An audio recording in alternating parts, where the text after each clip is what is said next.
Assalamualaikum warahmatullahi wabarakatuh. Perkenalkan, kami dari kelompok 1 yang beranggotakan Julinda, Okta Siliani, Erin Febriani, Anastasia Putri Sakina, dan Tiara Widya Anggraini. Mata kuliah Metodologi Penelitian dengan dosen pengampu yang terhormat Ibu Dr. Yulia Trisamihah, MPD.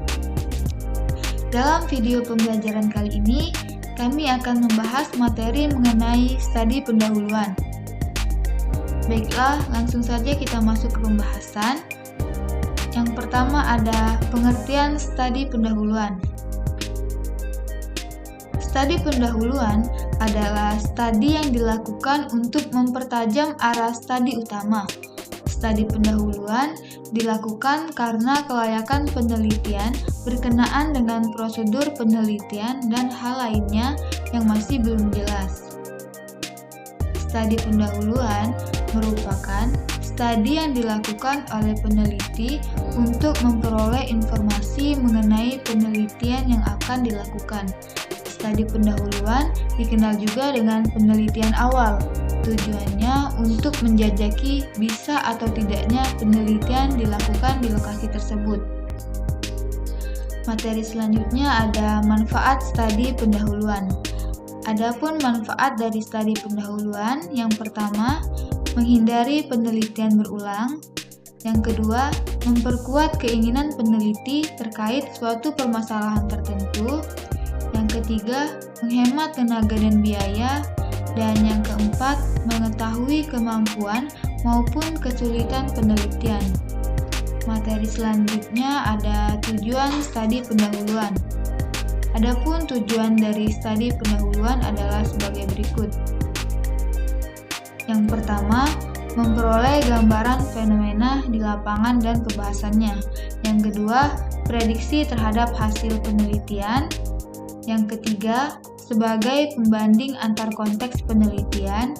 Yang keempat, menunjukkan tingkat signifikansi penelitian. Yang kelima, menunjukkan tingkat kepentingan topik penelitian. Dan yang keenam, baik data fenomena maupun studi pendahuluan, keduanya sama-sama dibutuhkan dalam latar belakang penelitian ilmiah. Selanjutnya ada cara melakukan studi pendahuluan. Berdasarkan teori, sumber pengumpulan informasi untuk mengadakan studi pendahuluan dapat dilakukan pada 3 objek. Objek yang pertama ada paper, yaitu meliputi dokumen, buku-buku, majalah, atau bahan tertulis lainnya, baik berupa teori, laporan penelitian, atau penemuan sebelumnya.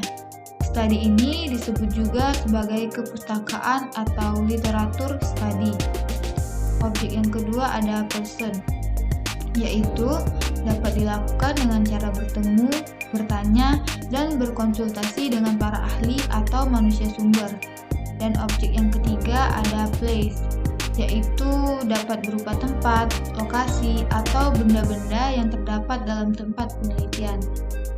Baik, untuk materi selanjutnya ada langkah studi pendahuluan untuk uji coba kuesioner.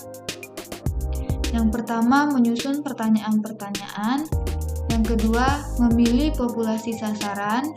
Yang ketiga, melakukan uji coba pada populasi yang tidak diteliti. Yang keempat, melakukan analisis hasil uji coba kuesioner. Dan yang kelima, validasi pertanyaan-pertanyaan yang diperlukan. Untuk materi yang terakhir ada langkah studi pendahuluan uji coba untuk menentukan besar sampel. Yang pertama, studi pendahuluan juga dapat dilakukan untuk menentukan sampel yang akan diteliti nantinya. Studi pendahuluan ini lebih menekankan pada aspek proporsi dan dari populasi yang dimaksud, atau untuk melihat resiko variabel yang akan diteliti.